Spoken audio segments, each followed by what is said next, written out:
Assalamualaikum warahmatullahi wabarakatuh. Waalaikumsalam warahmatullahi wabarakatuh. Alhamdulillahirabbil alamin wassalatu wassalamu ala asyrofil anbiya wal mursalin Muhammadin wa ala alihi washabihi ajmain, amma ba'd. Bapak dan ibu-ibu yang dimuliakan oleh Allah, alhamdulillah pada sore hari ini kita bisa bertemu muka untuk mengikuti kegiatan pesantren kesepuhan. Jadinya saya lupa ya Pak. Ketua.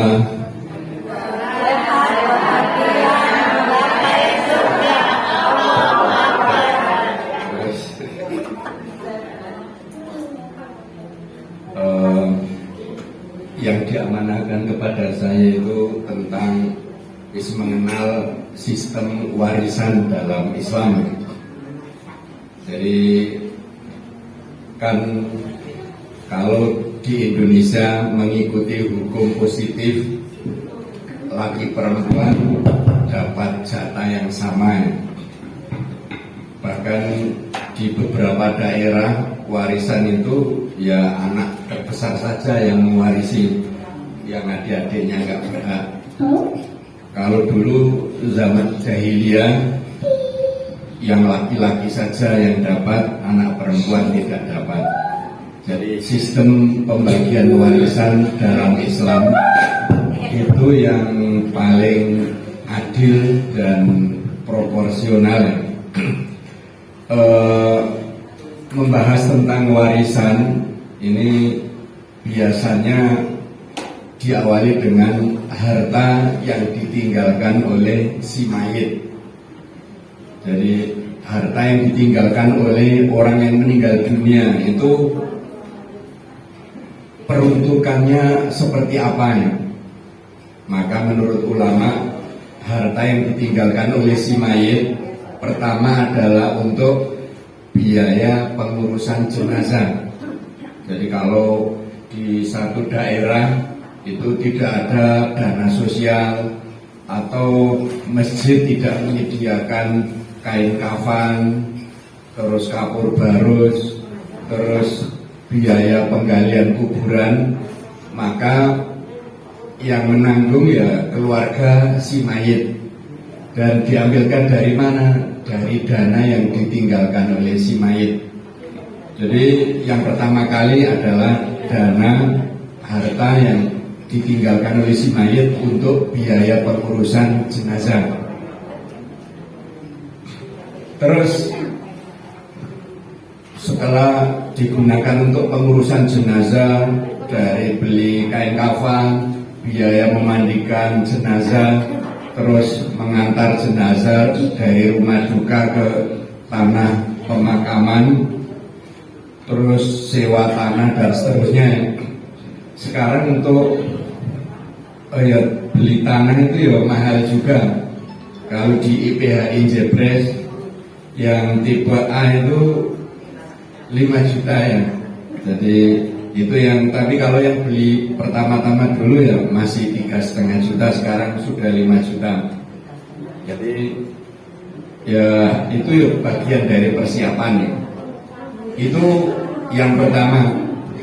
Setelah digunakan untuk mengurus jenazah si mayit. Yang kedua untuk pelunasan hutang.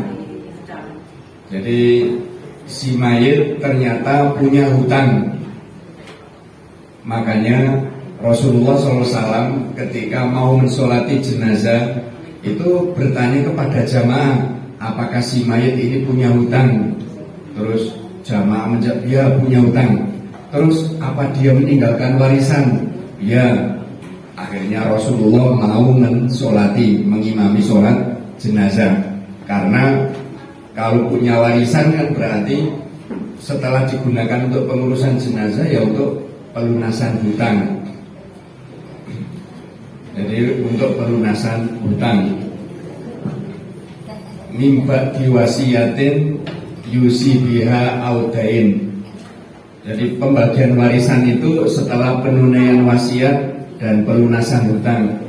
Kenapa kok pelunasan hutang itu lebih wajib daripada pelaksanaan wasiat?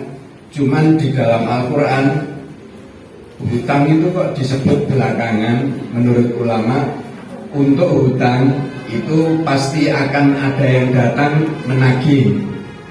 Tapi untuk penerima wasiat bisa jadi yang menerima wasiat itu nggak tahu kalau dia dapat wasiat. Makanya meskipun di ayat itu didahulukan penunaian wasiat, tetapi sebenarnya yang lebih wajib itu adalah pelunasan hutang.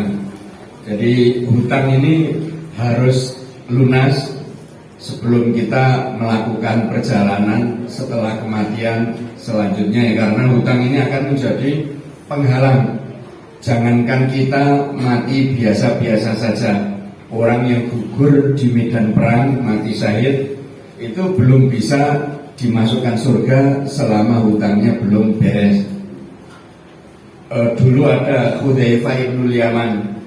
Hudzaifah ibnul Yaman itu ikut sholat jenazah di belakang Rasulullah SAW. Lalu Rasulullah bertanya, apa si mayit punya hutang?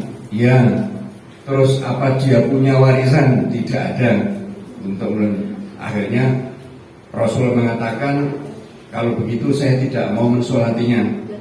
Lalu Hudzaifah menyampaikan, ya Rasulullah, jenengan mensolati jenazah dan saya menanggung hutang-hutang si mayit.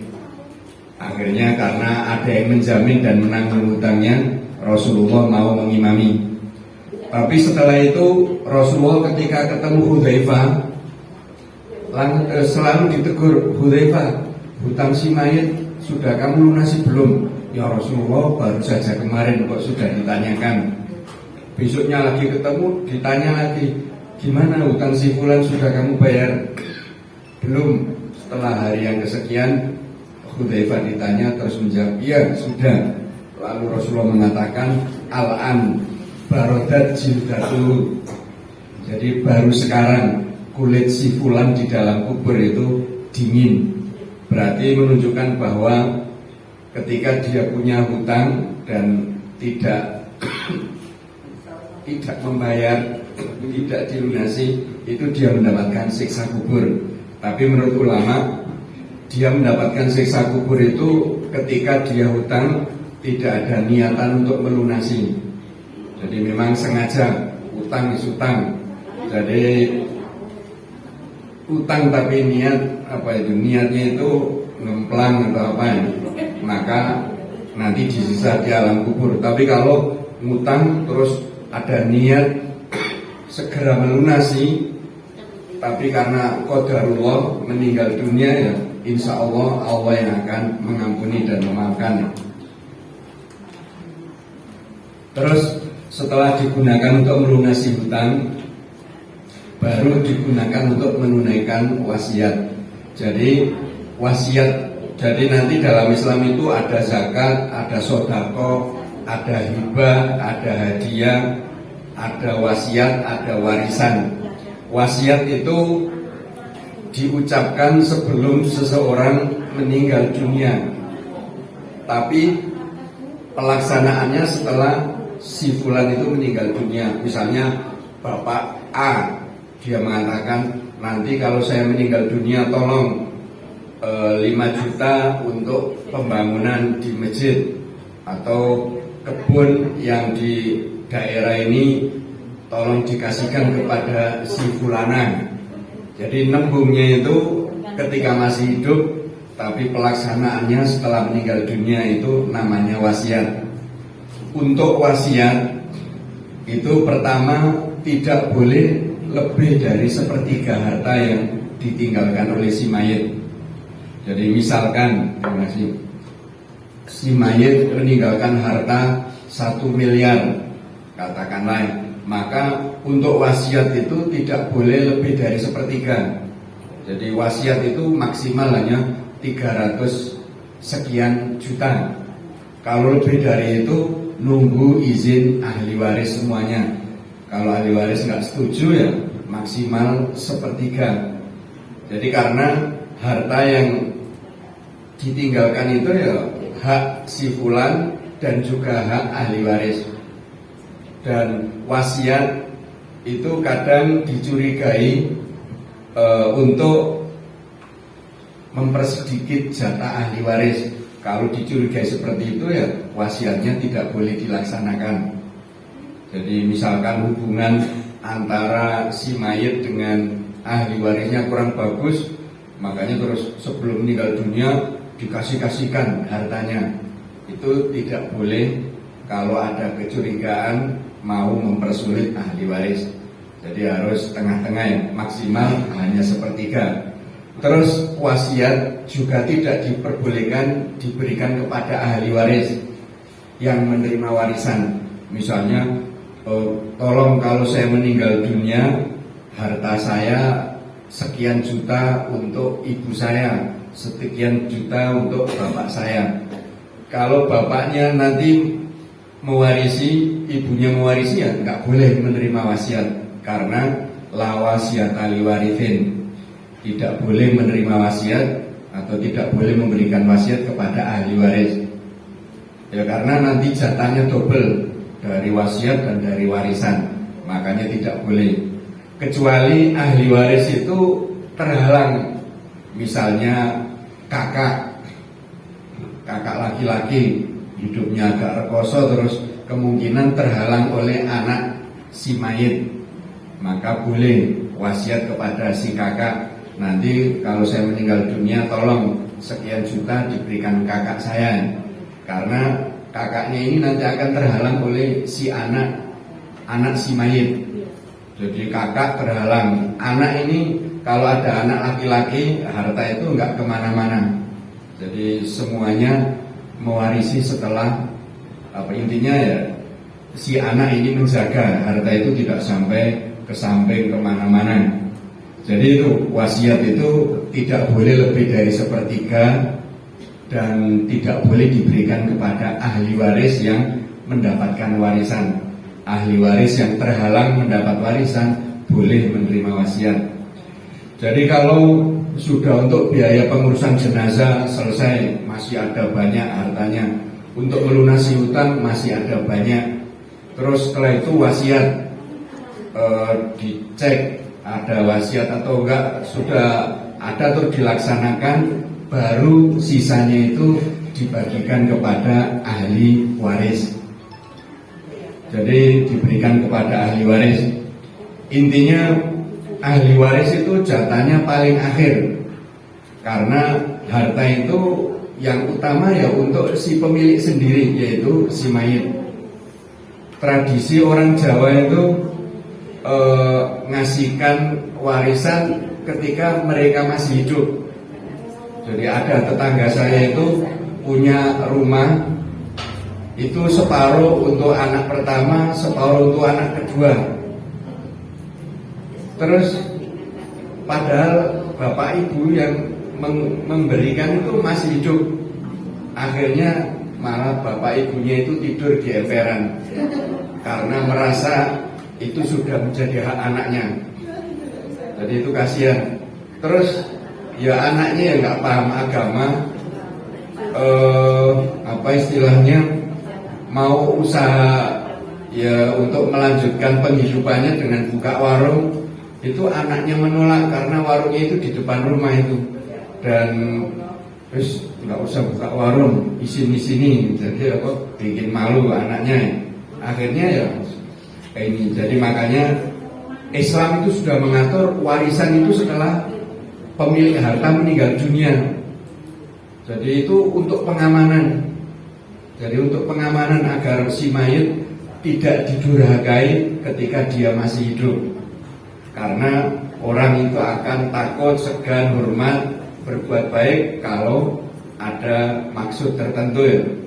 Jadi makanya ini yang diberikan oleh Islam itu untuk mengamankan dan menjaga semua pihak. Jadi kalau mau menghibahkan ketika masih hidup, itu syaratnya harus adil, baik anak laki maupun perempuan jatahnya sama.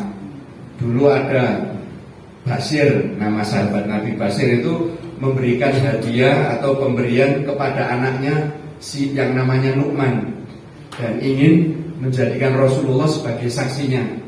Jadi Rasulullah, saya ingin memberikan harta kepada anak saya si Nu'man, apa jenengan mau jadi saksinya? Lalu oleh Rasulullah ditanya, apa semua anakmu kamu kasih juga dengan harta yang sama? Tidak, yang saya kasih hanya Nu'man. Kalau begitu saya tidak mau menjadi saksinya. Apakah kamu ingin ketika kamu tua nanti kamu diperlakukan secara tidak adil oleh anak-anakmu?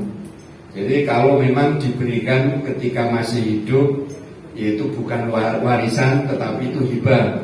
Dan hibah itu ya jangan sampai menyusahkan diri sendiri. Jadi intinya pembagian warisan itu paling akhir setelah hajat-hajat si mayit sudah terpenuhi. Jadi biaya penguburan sudah selesai, terus utang-utangnya sudah lunas, wasiat sudah dilaksanakan, baru dibagi di antara ahli waris. Terus rukun waris. Jadi ada 3 bagian, ada 3 pilar. Yang pertama itu al-muwarith. Jadi si mayit yang meninggalkan warisan. Jadi kadang ada anak itu nggak paham, bapak ibunya masih hidup terus saya minta warisan, kalau tidak saya bunuh. Jadi itu nggak benar.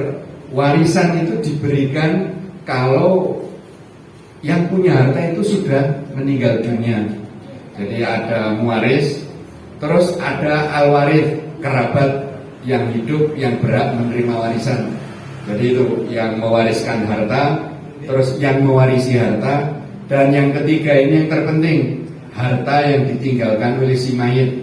Jadi kalau ada si mayit meninggal dunia tapi nggak meninggalkan apapun, rumah baru ngontrak, terus perhiasan ternyata imitasi, terus pakaian ya gombal-gombal mukior.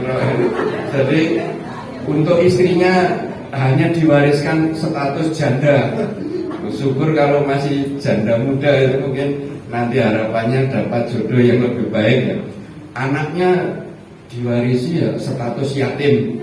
Jadi enggak, makanya yang terpenting ya adanya harta yang akan diwariskan. Jadi setiap proses pembagian waris harus ada 3 rukun ini. Yang mewariskan harta, yang mewarisi harta, dan harta yang diwariskan. Itu selalu ada 3 pihak ini. Kita lanjutkan syarat-syarat pembagian warisan. Jadi ahli waris atau yang menerima warisan itu terbukti masih hidup setelah al-muwarith meninggal dunia. Jadi penerima warisan itu harus terbukti hidup. Misalnya apa istilahnya, untuk janin yang masih dalam perut ibunya itu dianggap hidup, dan jatahnya itu dianggap laki-laki. Kalau ternyata nanti lahir perempuan, ya berarti sisanya dibagi lagi di antara ahli waris. Jadi yang jelas janin dalam perut ibu itu dianggap hidup sehingga berhak menerima warisan. Jadi harus terbukti hidup. Misalnya ada pembagian warisan kok sudah lama setelah meninggal dunia muwarisnya itu harus jelas bahwa waris itu meninggal dunia setelah muwaris meninggal dunia. Jadi terbukti saat muwaris meninggal dunia itu si waris ini betul-betul masih hidup. Nggak boleh ternyata warisnya meninggal dunia terlebih dahulu baru setelah itu muwaris. Itu berarti nggak berhak mendapat warisan. Jadi yang mewarisi itu harus terbukti hidup saat yang mewariskan itu meninggal dunia. Terus yang kedua, yang mewariskan al-muwarith terbukti meninggal dunia secara de facto atau secara de jure. Secara de facto itu ya meninggal dunia, kita sendiri yang mengantarkan ke kuburan. Jadi secara de facto betul-betul meninggal dunia, setelah itu dapat surat kematian dari kelurahan. Itu berarti secara de facto, harus secara de facto meninggal dunia. atau de jure. Misalnya si A itu kan bekerja di Malaysia, terus sudah 10 tahun nggak ada kirim kabar, nggak kirim wesel, nggak kirim duit juga. Terus yang bekerja di Malaysia itu nggak ada yang tahu si Fulan ini apakah masih hidup atau sudah meninggal dunia. Maka kita harus mengajukan ke pengadilan bahwa si Fulan itu diketok, divonis sudah meninggal dunia karena selama rentang waktu yang lama nggak pulang-pulang, nggak ngasih kabar, padahal orang-orang kampung yang dulu bekerja bersama dia di Malaysia itu wirawiri Malaysia Indonesia nggak ada yang tahu kabarnya. Akhirnya pengadilan memberikan vonis si Fulan meninggal dunia, baru hartanya bisa diwaris di kalangan ahli waris. Jadi harus terbukti meninggal dunia. Kalau masih mati suri atau sakit-sakitan itu belum boleh warisan itu dibagikan. Jadi harus betul-betul sudah meninggal dunia atau pengadilan sudah memberikan vonis si Fulan meninggal dunia karena sudah lama sekali nggak ada kabar. Terus akhirnya kita ajukan ke pengadilan vonis telah meninggal dunia. Terus yang ketiga syaratnya ilmu tentang pembagian warisan. Jadi harus konsultasi ke KUA kalau ingin pembagiannya secara Islam. Jadi harus petugasnya itu paham tentang hukum waris dalam Islam. Kalau di kecamatan itu nggak ada, ya perlu ke kecamatan lain yang ada, kita konsultasi. Jadi harus sesuai dengan ilmu waris dalam Islam kalau kita ingin selamat dunia akhirat dan hartanya menjadi berkah. Jadi pembagian warisan itu secara agama, karena warisan ini termasuk ajaran Islam yang tetap dilindungi oleh negara. Beda dengan misalnya hukum potong tangan bagi pencuri, hukum kisos, nyawa dibalas nyawa bagi si pembunuh, hukum rajam bagi pezina itu nggak bisa dilaksanakan di Indonesia karena Indonesia bukan negara Islam. Tapi untuk waris, pemerintah memberikan kelonggaran bagi kaum muslimin yang membagikan harta warisan boleh mengikuti sistem Islam, yaitu laki-laki dapat 2 bagian dari wanita. Dan itu sebenarnya pembagian yang paling adil. Kenapa? Karena dalam Islam yang namanya perempuan tidak pernah diwajibkan untuk bekerja. Jadi dalam Islam perempuan itu nggak ada kewajiban bekerja. Ketika anak-anak dia tanggung jawab bapaknya. Ketika dia masih kecil tanggung jawab bapaknya. Ketika bapaknya meninggal dia tanggung jawab kakaknya. Ketika menikah dia tanggung jawab suaminya. Dan ketika dia tua dia tanggung jawab anak-anaknya. Jadi dari kecil sampai tua wanita tidak diwajibkan. Dan kalau seandainya wanitanya itu bekerja, mungkin punya bisnis di pasar atau jadi PNS, ASN, kan? PNS, itu murni milik sendiri. Jadi itu harta kekayaannya sendiri. Jadi itu tetap berhak minta dari bapaknya, minta dari suaminya. Jadi, apalagi dalam Islam itu ya harta suami itu harta istrinya, dan harta istri ya harta istri itu sendiri ya. Jadi makanya wanita-wanita Barat itu ya kepingin masuk Islam ya gara-gara itu juga. Wanita dalam Islam itu betul-betul dimanjakan, dan dapat separuh itu ya sudah banyak, separuh nganggur-nggur. Sementara laki-laki dapat 2 bagian tapi harus ngopeni keluarga yang perempuan semuanya. Keluarga perempuan harus diopeni si laki-laki. Jadi itu Jadi sangat adil. Terus itu syarat-syarat pembagian warisan. Jadi ahli waris betul-betul hidup saat yang mewariskan itu meninggal dunia. Terus yang mewariskan itu harus betul-betul mati.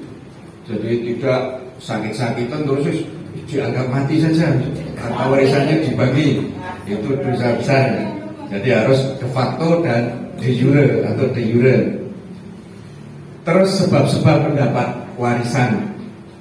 Jadi sebab-sebab mendapat warisan itu sebab yang disepakati ya. Tapi ini yang pertama hubungan wala atau kemerdekaan. Tapi ini sebab yang paling lemah. Jadi zaman dulu kan banyak perbudakan. Akhir Abu Bakar itu memerdekakan Bilal dari statusnya sebagai budak. Terus apakah nanti Bilal meninggal dunia, Abu Bakar berhak mewarisi harta yang ditinggalkan oleh Bilal? Itu apa? Kalau memang Bilal nggak punya ahli waris, maka Abu Bakar berhak mewarisi. Tapi kalau Bilal punya ahli waris, ya Abu Bakar terhalang untuk mewarisi. Itu hubungan wala, jasa memerdekakan seseorang. Karena dia punya jasa kebaikan memerdekakan si fulan, maka kalau si fulan meninggal dunia, terus dia meninggalkan harta warisan dan tidak ada ahli waris satupun, maka warisan itu jatuh ke tangan orang yang dulu memerdekakannya dari status sebagai budak. Tapi ini apa istilahnya paling akhir, kalau masih ada ahli waris ya tidak menerima, jadi terhalang oleh ahli waris. Yang kedua hubungan pernikahan, yaitu suami mewarisi istri, istri mewarisi suami. Jadi berdasarkan hubungan pernikahan. Tapi pernikahan ini harus berdasarkan akad yang sah. Jadi nikah berdasarkan akad yang sah. Jadi kalau ada zaman dulu mbah-mbah itu nggak tahu, pas zaman penjajahan terus ada ibu-ibu ngungsi karena diserang Belanda, terus akhirnya diopeni oleh mbah laki-laki itu terus satu rumah, terus akhirnya punya anak-anak, tapi mereka nggak pernah menikah. Jadi mereka kawin tapi nggak nikah, itu nggak saling mewarisi. Jadi harus berdasarkan akad nikah yang sah. Jadi akad nikah yang sah. Jadi harus berdasarkan akad nikah yang sah. Jadi intinya dinikahkan secara syariat, itu yang punya hak waris. Jadi misalnya anak hasil zina tidak saling mewarisi. Jadi anaknya dengan ayah biologisnya tidak saling mewarisi. Jadi harus berdasarkan pernikahan yang sah. Terus bagaimana wanita yang dicerai oleh suaminya? Apakah dia masih berhak mendapat warisan? Jadi wanita yang dicerai, cerai itu kan ada dua. Cerai yang memungkinkan untuk rujuk lagi, kembali lagi, itu namanya cerai roj'i. Tapi kalau cerainya sudah 3 kali, itu namanya cerai bain, tolak bain. Nggak bisa kembali, kecuali sudah nikah dengan orang lain, terus orang lain itu menceraikan istrinya, terus boleh kembali lagi ke suami pertama. Jadi untuk wanita yang dicerai oleh suaminya dengan cerai roj'i itu baru cerai yang pertama atau yang kedua. Jadi dicerai, kamu saya cerai, terus ternyata setelah itu terus jantungnya kambuh kumat, terus mati, maka si istri berhak mendapatkan warisan karena itu cerai roj'i. Jadi cerai roj'i ya. Jadi ya mungkin gembiranya double si wanita itu ya, mungkin ya dapat warisan terus dibalas kualat itu jadi double. Jadi kalau tolak roj'i terus si wanita itu masih dalam masa iddah, masih dalam menunggu, terus kok suaminya meninggal dunia, maka berhak menerima warisan. Terus wanita yang dicerai bain, jadi suaminya sudah menjatuhkan cerai 3 kali. Setelah itu kok suaminya meninggal, maka ini diteliti, suaminya menceraikan itu apa karena tadi kan dia sakit-sakitan menjelang wafat itu, apa ada tujuan biar si istri nggak mendapat warisan, nanti warisannya sepenuhnya jatuh ke tangan anak-anaknya. Nanti diteliti, kalau memang ada maksud istrinya dicerai biar harta warisan jatuh ke anak-anaknya dan istrinya tidak dapat, maka si istri justru berhak mendapat warisan. Karena suami yang punya niat jahat oleh syariat direspon, dibalas dengan tindakan kebijakan yang tidak menguntungkan dia, tidak sesuai harapannya. Jadi itu yang wanita yang dicerai itu masih dapat warisan itu pertama, cerai kedua, terus masih dalam masa iddah suaminya meninggal dunia, maka berhak mendapatkan warisan karena statusnya dia masih istri, karena dia belum boleh menikah dengan yang lain. Di masa iddah itu gak boleh wanita menikah dengan laki-laki lain, berarti statusnya sama dengan istri yang sah, makanya dapat warisan. Terus wanita yang cerai 3 kan nggak ada harapan kembali, tapi suami dicurigai menjatuhkan cerai itu untuk mendolimi si istri, maka tetap mendapat warisan. Yang tidak dapat warisan itu dicerai, roji'i, terus masa iddahnya lewat, suaminya nggak kembali, nggak menyatakan rujuk. Jadi akhirnya terus suami meninggal dunia, itu si istri nggak berhak menerima warisan. Karena kan bisa jadi setelah masa iddahnya selesai dia menikah dengan laki-laki lain, berarti kan kalau masih menerima warisan dapat warisan dari 2 suami, dapat double, jadi nggak boleh. Jadi selama masih masa menunggu suaminya meninggal, dia berhak mendapat warisan. Meskipun cerai bain, cerai yang tidak mungkin kembali, tapi suami dicurigai untuk menyengsarakan istrinya, maka si istri yang diceraikan masih dapat warisan. Tapi kalau nggak ada kecurigaan, memang si istri itu ini apa istilahnya, ya malah si suami kasihan kepada istrinya misalnya, sehingga kan masih muda, terus dia sudah sakit-sakitan, bahkan terus dia sudah dikasih hiban, ini dikasih, terus setelah itu diceraikan. Nggak ada kecurigaan suami ingin menyengsarakan istri, itu berarti cerainya jatuh dan tidak saling mewarisi karena dia sudah dikasih banyak. Jadi yang tetap dapat warisan itu kalau ada kecurigaan suami menceraikan itu untuk menyengsarakan istrinya, maka si istri masih berhak mendapat warisan. Itu untuk pernikahan. Terus yang sebab ketiga, hubungan kekerabatan atau nasab. Jadi kerabat itu dibagi menjadi 3, usul pokok, terus farad cabang, terus hawasi itu sayap. Pokok itu ya kakek sampai ke atas bapak, kakek sampai ke atas. Cabang itu anak, terus anaknya anak dan seterusnya. Dan sayap itu ya saudara dan anak-anaknya saudara. Itu nasab. Dan sebab karena adanya nasab atau hubungan kekerabatan itu sebab yang paling kuat. Karena apa? Karena sudah terjalin sejak lahir. Jadi ketika suami istri menikah terus melahirkan anak, hubungan bapak anak ini, bapak ibu ini sudah ada sejak si anak itu lahir. Terus si anak punya adik, maka hubungan adik kakak itu sudah ada sejak adiknya lahir.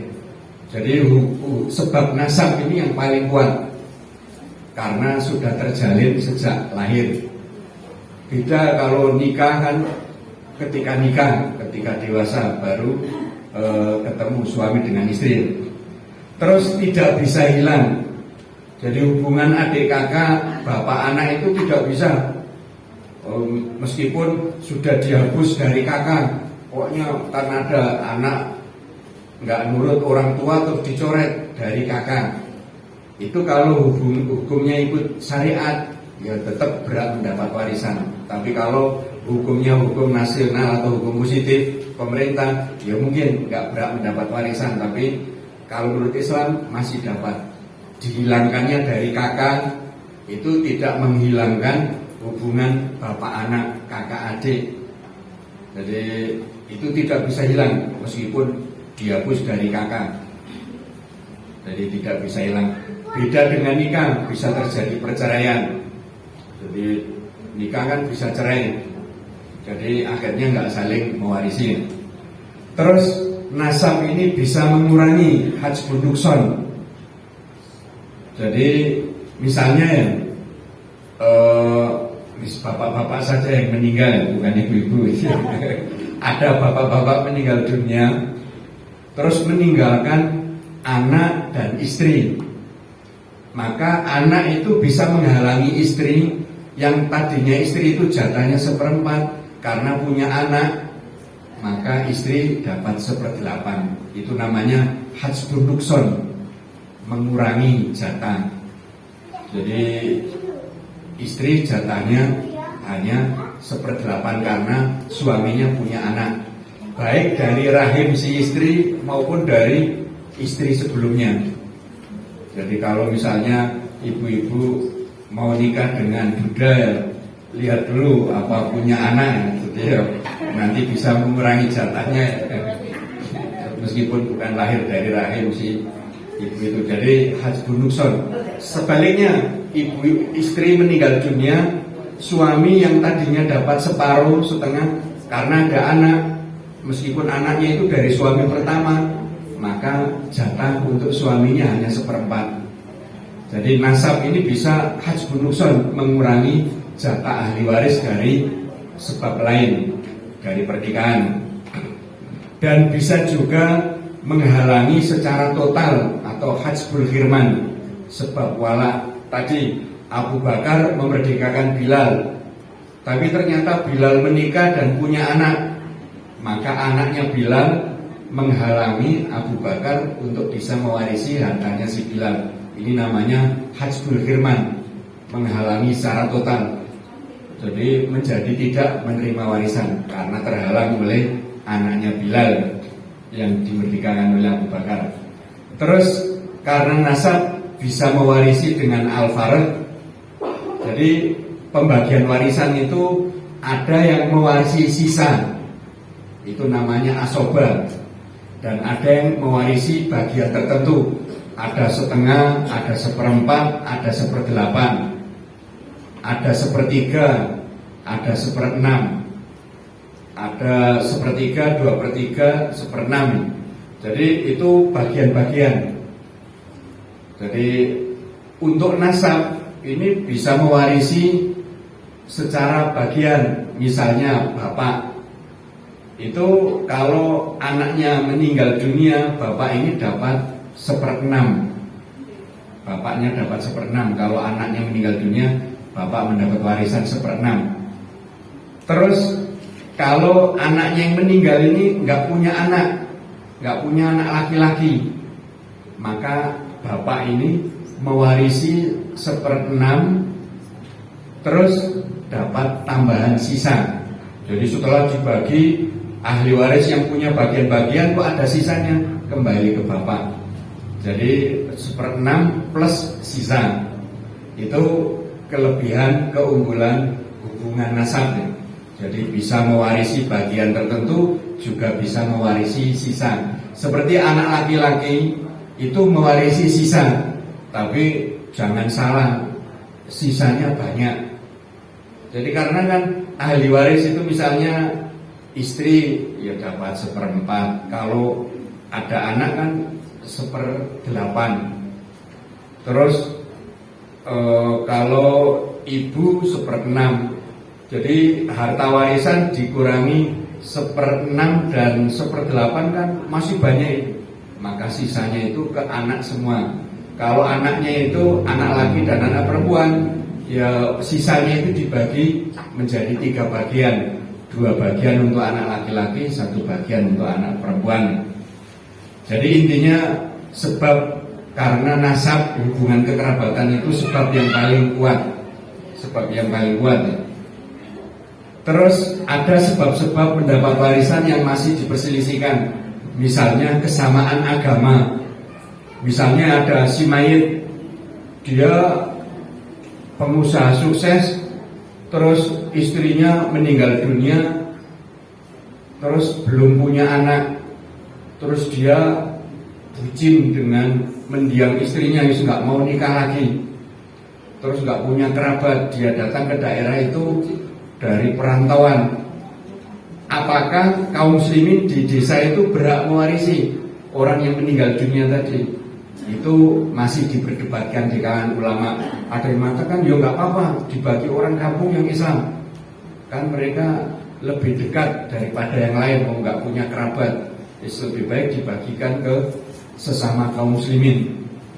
Ada yang mengatakan itu, tapi pendapat yang kuat itu kalau mayit meninggal dunia nggak ada ahli waris yang menerimanya, diserahkan ke Baitul Mal. Tapi sekarang kan masalahnya nggak ada Baitul Mal. Jadi wah, itu kalau kita ngerintis Baitul Mal, jadi biar nanti ada yang meninggal dunia nggak ada ahli warisnya, biar diserahkan ke Baitul Mal. Ya mungkin sekarang itu adanya BMT, Baitul Mal wa Tamwil, tapi biasanya tamwilnya saja yang aktif, Baitul Malnya itu kurang aktif. Kecuali kalau BMT-nya sudah sukses, terus sebagai CSR-nya itu bagi-bagi keuntungan, itu Baitul Malnya dijalankan. Intinya itu, ada yang mengatakan sama-sama muslim wis dapat warisan, daripada nanti dirampas pemerintah malah nggak jelas, atau diambil pejabat tertentu malah nggak jelas gitu. Terus dibagi kaum muslimin jamaah masjid di situ. Tapi itu pendapat lemah, diserahkan ke Baitul Mal. Terus masuk Islam karena dakwahnya. Misalnya ada pengusaha Cina didekati oleh ustadz, akhirnya dia masuk Islam. Ternyata keluarganya nggak ada yang mau masuk Islam, masih non muslim semua. Terus Cinanya ini meninggal dunia dan harta warisannya banyak. Apakah si ustadz yang mengislamkan itu berhak mewarisi? Itu pendapat yang kuat, tidak berhak mewarisi. Jadi ya nanti diserahkan ke Baitul Mal. Jadi kalau si mayit sudah menulis wasiat, saya kalau meninggal dunia, harta saya tidak halal diwarisi oleh anak cucu saya karena mereka non-Islam. Nanti saya akan wariskan ke Baitul Mal untuk kepentingan kaum muslimin misalnya. Jadi anak keluarga kerabatnya nggak berhak karena beda agama ya. Nanti akan ada pembahasan tentang penghalang-penghalang warisan. Terus memungut anak. Jadi ada anak ditinggal di pintu gerbang tol, terus nggak ada polisi juga kebingungan, akhirnya diangkat jadi anak asuh. Apakah saling mewarisi antara anak angkat dengan bapak dan ibu angkatnya? Sebagian ulama mengatakan ya, ada hubungan saling mewarisi, tapi sebagian besar ulama mengatakan tidak ada. Jadi nanti kalau anak angkatnya ya ingin hidup sejahtera ya dihibah atau wasiat ya sebelum meninggal dunia. Jadi itu nggak ada hak waris, tidak saling mewarisi. Tapi Ibnul Qayyim secara khusus menguatkan pendapat yang boleh menerima warisan, yaitu pendapat Ishaq ibnu Rahuyah, gurunya Imam Bukhari, sahabatnya Imam Ahmad. Tapi ini kan masih diperselisihkan. Yang disepakati hanya 3 tadi, karena hubungan kekerabatan, nasab, karena pernikahan, dan karena jasa pemerdekaan. Di luar itu masih diperdebatkan. Terakhir, penghalang untuk saling mewarisi, jadi perbudakan. Jadi misalnya zaman dulu itu seperti cerita perang Ainu Jalut. Perang Ainu Jalut itu kan Kutos gitu ya. Itu sebenarnya anak raja, tapi dia bepergian terus akhirnya jadi budak. Jadi dia terus dibeli oleh kerajaan Mesir untuk jadi tentara. Jadi di situ ada pasukan yang semuanya adalah budak. Jadi padahal dia awalnya anak sultan di negaranya, tapi karena diculik terus dijual jadi budak, akhirnya dia nggak bisa mewarisi ayah aslinya itu, ayah kandungnya, karena statusnya jadi budak. Jadi intinya beda status budak dan merdeka itu nggak saling mewarisi, karena budak itu milik tuannya. Yang jadi perbedaan pendapat di kalangan ulama itu kalau status budaknya itu nggak full. Kan budak itu begini, budak itu ada budak namanya mukatab. Budak mukatab itu budak yang ini minta kepada pemiliknya, tuannya, tolong saya dikasih kesempatan kerja 3 tahun untuk menghasilkan uang dan saya menebus kemerdekaan saya. Ini namanya mukatab. Jadi kalau dia sudah nyicil, misalnya harga dia untuk merdeka itu katakanlah 100 juta atau 1 miliar, dia sudah membayar 200 juta, berarti kan ada sebagian dari dirinya yang sudah merdeka. Jadi itu yang jadi perdebatan. Juga ada budak yang namanya umul walad. Umul walad itu budak wanita, terus tuannya itu melakukan hubungan intim dengan budak wanita ini dan punya anak. Maka anaknya ini otomatis merdeka. Otomatis merdeka, makanya tanda-tanda hari kiamat itu kan budak wanita melahirkan tuannya. Berarti nanti mendekati hari kiamat akan muncul banyak perbudakan. Terus kenapa kok ada perbudakan lagi? Pintu perbudakan dalam Islam itu hanya satu, melalui perang. Jadi ada wanita kafir nyerang kaum muslimin, dia sebagai tentara di medan perang, terus dia tertangkap hidup-hidup. Maka dia ditawan. Setelah ditawan, setelah perang selesai, ya dia jadi barang rampasan perang. Dia akan menjadi budak dari mujahidin yang mendapatkan jatah dia itu ya. Ada yang dapat kuda, ada yang dapat wanita, ada yang dapat harta, tergantung itu bejan-bejan. Makanya itu nanti akan banyak peperangan, terutama Armageddon atau Malhamah Kubro, perang besar antara Islam dan non-Islam yang dipimpin oleh Dajjal, di belakangnya Yahudi. Jadi intinya nanti akan ada banyak peperangan, terus perbudakan ya muncul lagi. Jadi umul walad itu nggak boleh dijual oleh tuannya. Jadi nggak boleh dijual oleh tuannya. Nanti kalau tuannya meninggal dunia, dia otomatis merdeka.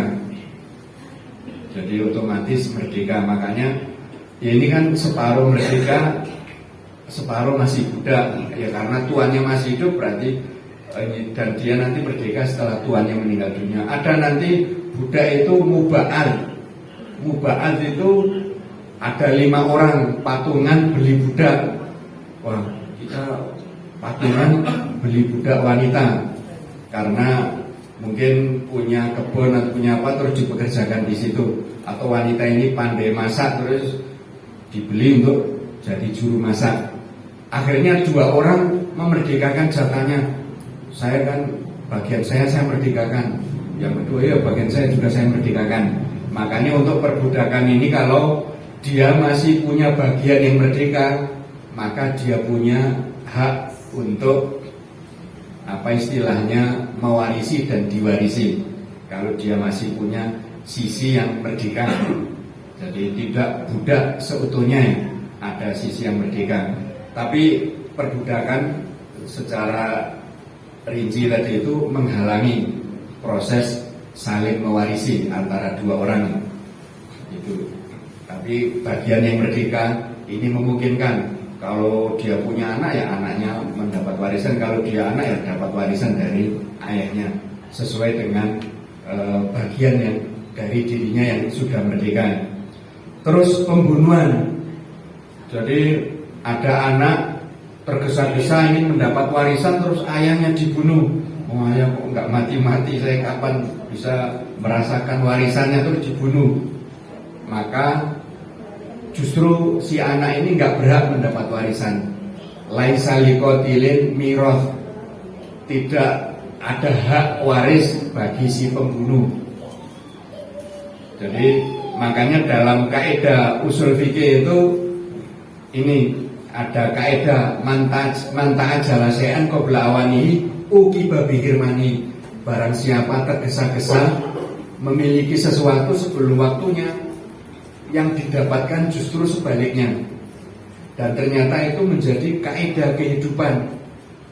Kaidah kehidupan, orang kalau tergesa-gesa menikmati sesuatu sebelum waktunya, justru yang didapatkan itu adalah kesengsaraan.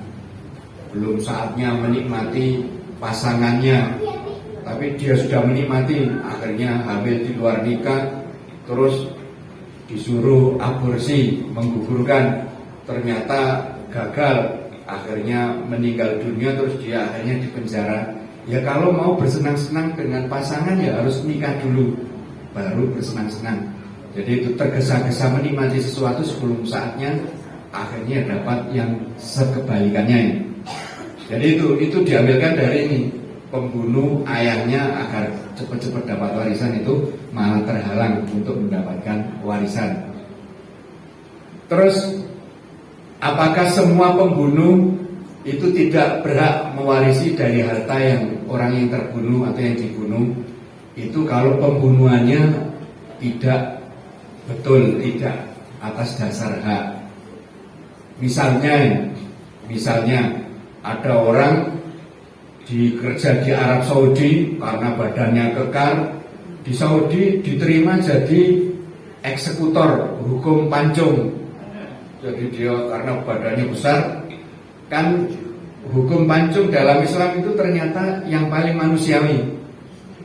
Jadi kalau di barat kan disetrum listrik, terus minum racun atau dimasukkan dalam ruangan terus diisi asap yang mematikan, itu sangat menyiksa. Justru yang paling ringan itu ditebas, langsung pisah antara kepala dan badannya, itu yang paling ringan. Meskipun kelihatannya ngeri, tapi itu yang paling ringan. Jadi di film-film itu kan disetrum, rambutnya jebrak, kulitnya gosong tapi nggak mati, itu kan ya kasihan. Ditembak sniper itu ya kadang meleset, banyak batuk-batuk, malah kasihan. Terus ditembak lagi, harus berbaris lagi, tembak yang kedua meleset lagi, itu ya kasihan. Jadi yang itu, dia misalnya ayahnya membunuh orang lain terus dihukum kisos, eksekutornya, pelaksananya itu anaknya sendiri. Apakah dengan begitu anaknya nggak berhak menerima warisan dari ayahnya? Berhak, karena itu membunuh dengan cara yang hak. Jadi yang tidak boleh itu membunuh secara zalim. Jadi yang membunuh secara zalim tidak berhak mewarisi. Terus perbedaan agama, la yarithul muslimu al kafiro walal kafiru al muslimah. Seorang muslim tidak mewarisi kerabat yang kafir, begitu juga seorang kafir tidak mewarisi kerabat yang muslim. Jadi antara muslim dengan kafir tidak saling mewarisi. Itu pendapat yang paling kuat. Meskipun ada sebagian ulama seperti Imam Tawus, ya kalau kafir tidak mewarisi muslim, tapi muslim mewarisi kafir. Karena al-Islam ya'lu wa la yu'la alaihi. Islam itu unggul dan tidak ada yang mengungguli. Jadi kalau hartanya berkurang, kafir gak berhak. Tapi kalau hartanya nambah dari orang kafir ya gak apa-apa. Tapi pendapat yang kuat tidak saling mewarisi.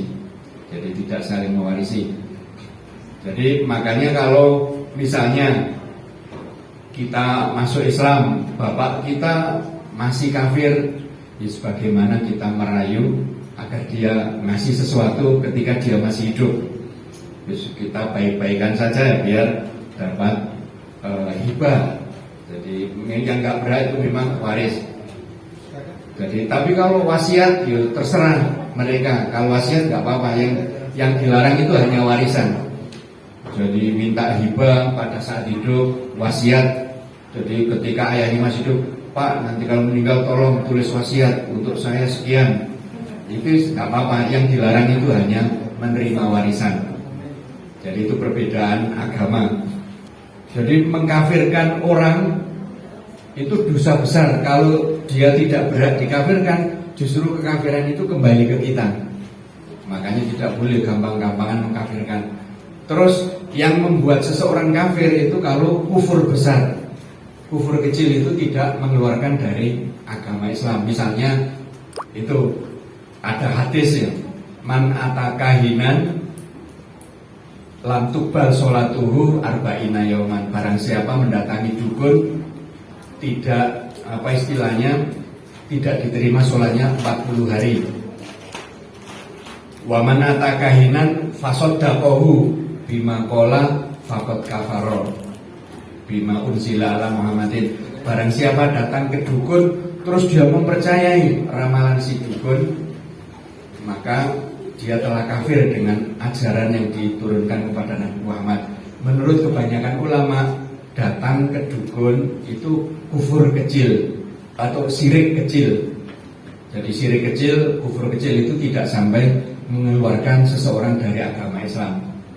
Apalagi status dukun itu kan kadang hanya label yang diberikan masyarakat. Itu suka pergi ke dukun, ternyata guru ngaji. Jadi kadang di Banyuwangi itu nggak jelas. Banyuwangi itu tempat perdukunan. Itu kadang sering ada dukun atau guru ngaji ternyata dibakar oleh masyarakat karena diisukan dia dukun. Jadi harus jelas. Terus kalau ngeramal itu ya, dia ya ngeramalnya berdasarkan infotainment. Misalkan jadi dia nonton infotainment terus ngeramal dari itu ya. Nah, itu hanya tebak-tebakan saja. Tidak mengaku dia dapat bisikan goib dari Jibril, tidak. Jadi dia ya istilahnya ya apa ya, ya sok-sokan saja. Jadi makanya jangan mudah mengkafirkan orang lain, apalagi sampai menghalanginya dari warisan. Jadi itu kalau KTP-nya Islam bisa kita perlakukan sebagai Muslim dan dia berhak mendapatkan warisan dari si mayit. Mungkin itu saja untuk mukadimah tentang ilmu waris. Barangkali ada pertanyaan, dipersilahkan.